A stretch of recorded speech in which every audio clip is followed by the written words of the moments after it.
All right, so I'm here with Joe Dodson. He's a reporter for Courthouse News. They cover courthouses.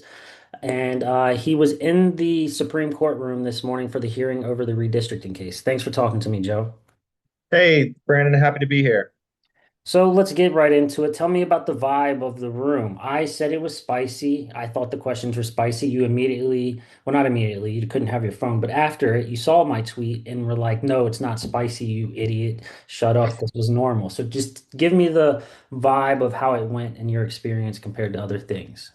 Well, it's all relative. I mean, I think that for folks who don't often listen to oral arguments, it might have come off as pretty combative, some of the questions from Justice Russell in particular. But I think that, myself and others who spend a lot of time covering oral arguments in the Fourth Circuit and in other courts would call this a pretty tame day, a pretty tame hearing.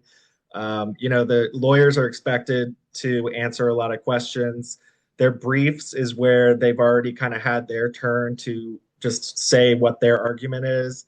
And the oral argument itself, the hearing is really where the justices get to kind of poke and prod at some of the arguments that were made in the briefs. So I personally didn't think it was too spicy, but I could see if you don't cover this frequently, why you would think it was. But yeah, the vibe was good in the courtroom. It was a lot less of a circus than I thought it would be.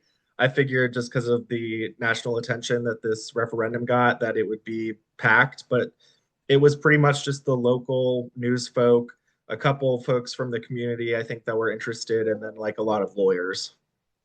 So Joe's being nice to me, and I appreciate that by not calling me an idiot. But so let's dig into it now. So there was three main areas that this lawsuit is focused on. And so let's talk about the one that to me, listening virtually seemed like the most important. And they were trying to determine if it an election day intervened in between two House elections. And for context, the Democrats in the General Assembly did their first read and first passage of this amendment on like the last day of October. I'm pretty sure it was Halloween, and then Election Day was less than a week later. Early voting had already been going on for like 40 days.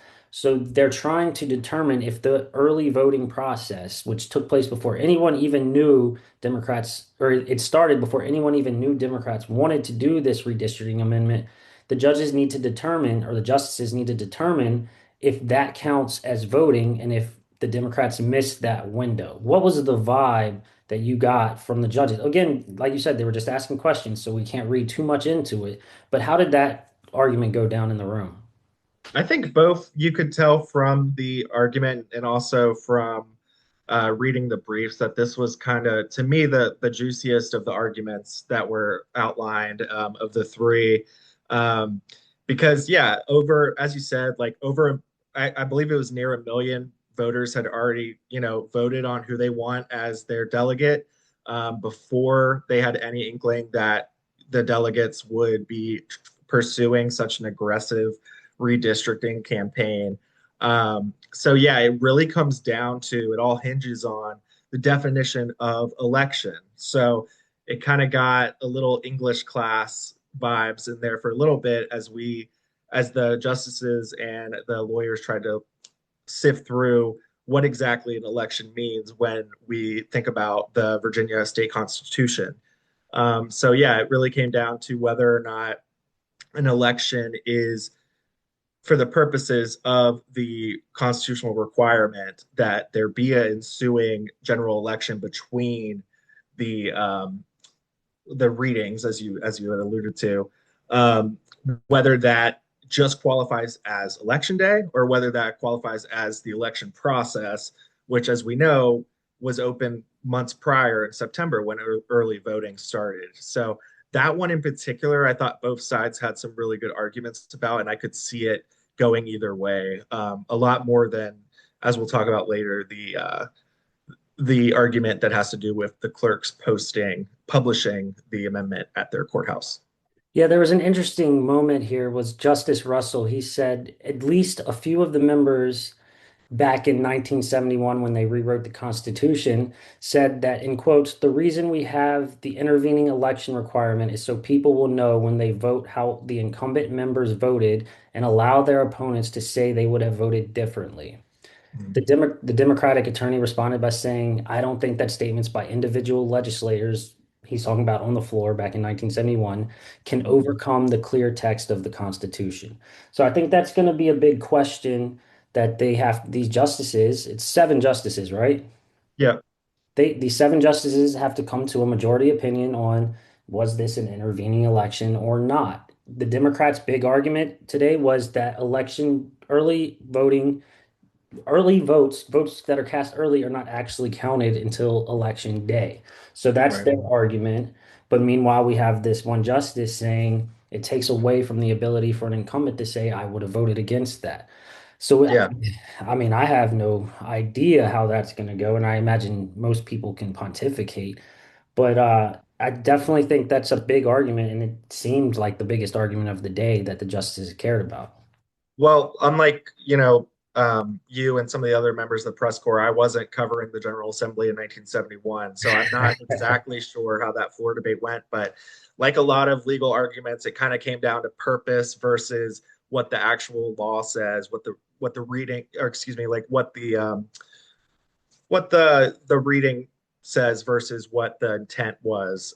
So I think that the attorneys representing the Republicans did a good job of kind of illustrating, why there would be this requirement in the first place, which is to kind of ensure that the people have a say at all steps of this process.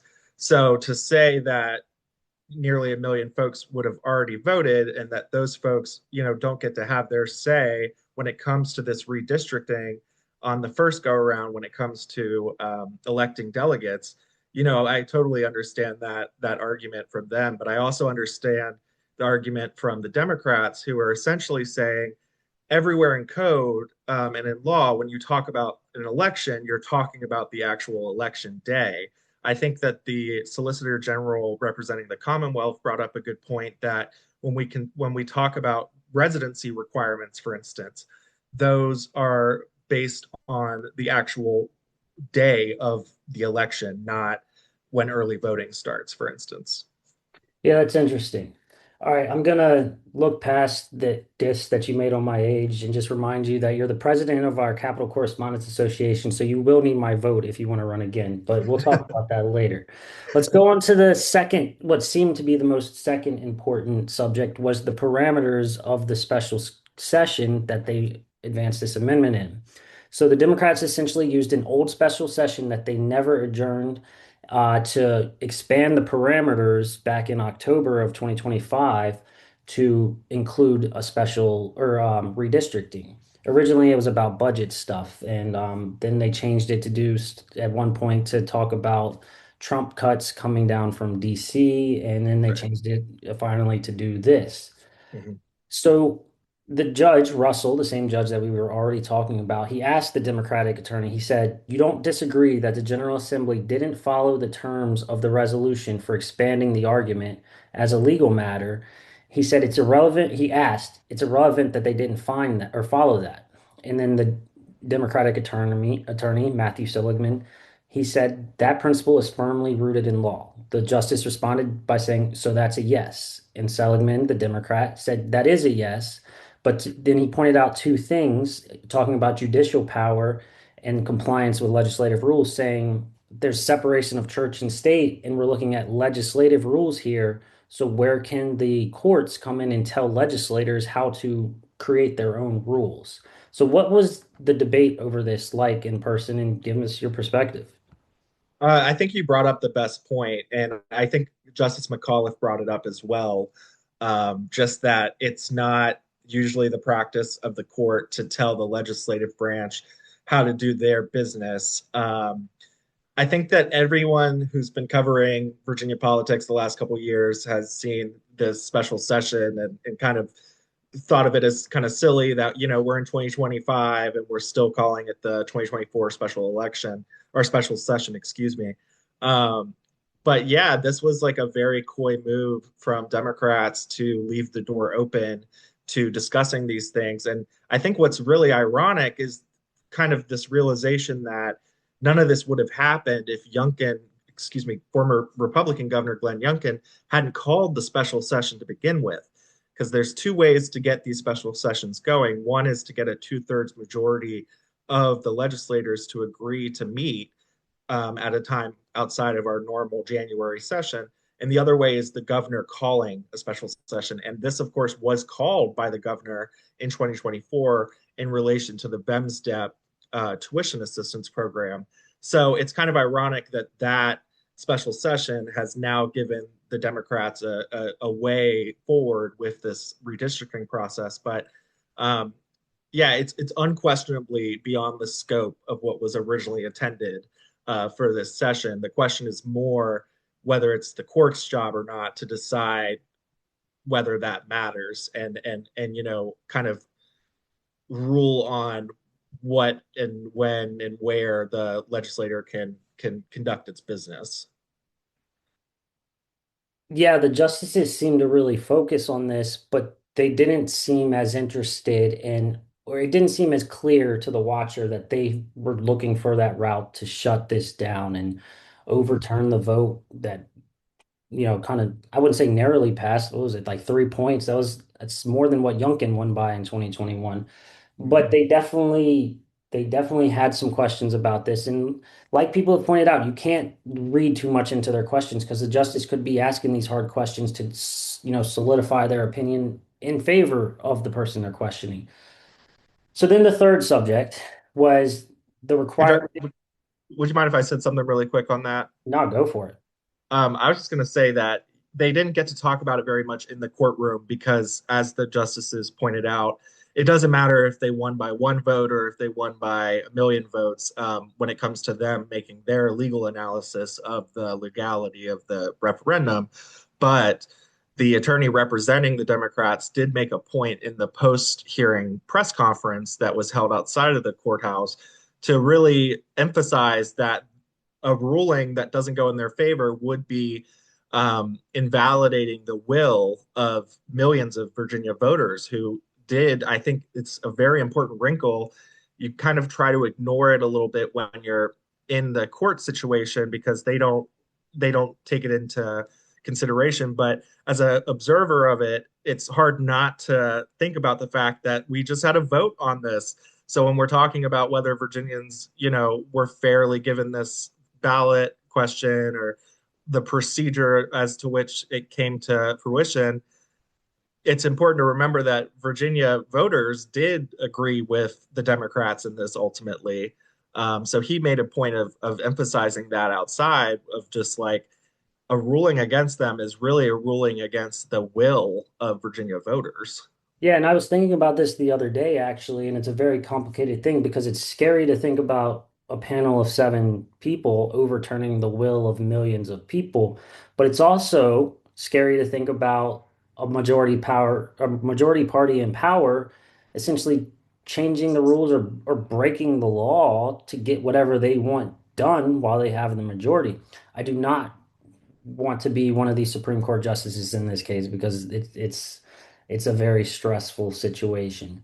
But that Mhm. brings us to the third issue that the justices didn't really seem to care about. They kind of essentially like shot it down at the end. And it's about the circuit court posting requirement, which is something Republicans were pushing back during the session, is that a constitutional amendment is required to be posted at circuit courts for 90 days prior to election day. And that obviously didn't happen because they advanced this amendment on October 31st, and election day was like 4 days later. Mhm. Um, the law was removed from the Constitution, but remained in code back in 1971, and then Democrats retroactively removed it during this latest session.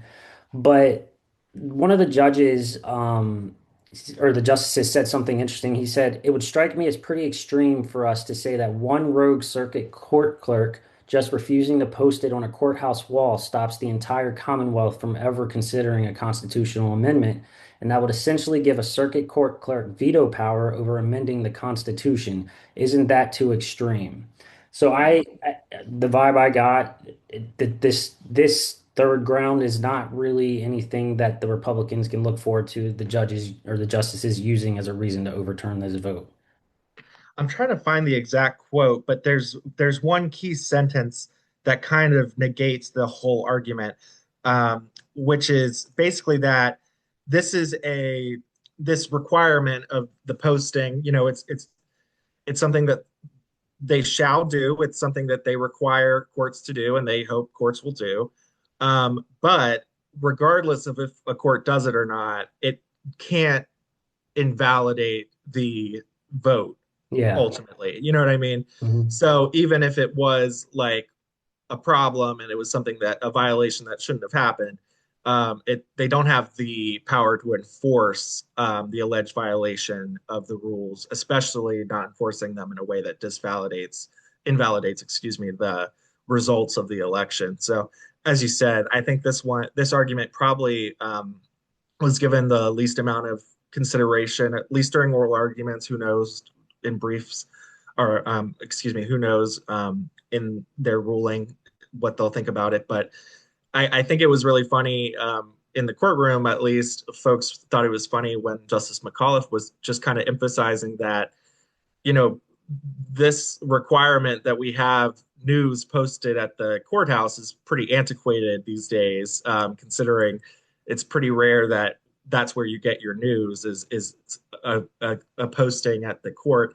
As someone who has to go to courts every single day, um, have seen these boards where they have to post the proposed amendments and post other notices and things of that such. And I certainly don't see, large groups of people gathered around trying to see what's the latest at the courthouse, as opposed to just social media or news. Yeah, people used to have to walk to the courthouse once a month to get their news, but now they Mhm. can just follow me on Twitter or subscribe to this newsletter, and they'll be great. All right, so we talked about the subjects.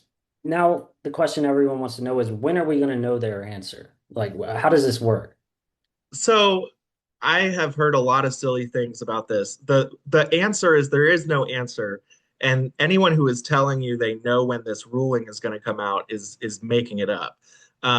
For regular cases that aren't heard during a special session like this one was, there's no telling when you're going to get the ruling back. I mean, it could be a year, it could be 2 years. Especially with this one, there is the hope that it's going to be expedited, as you know, and you might know better about this than I do, but they're going to have to get this process going for the midterm elections, of certifying the vote so that the candidates can begin their campaigns. So I would imagine it's going to be expedited, but I have no reference for how soon that will be. I just writing the opinion itself and having all seven justices agree on it, um, in the dissenters writing their dissent, like that's going to take some time. So I wouldn't expect a ruling in the next couple of days. I also see a reality where they wait until they hear. One thing we haven't talked about is the other Tazewell case that is likely going to make its way to the Supreme Court.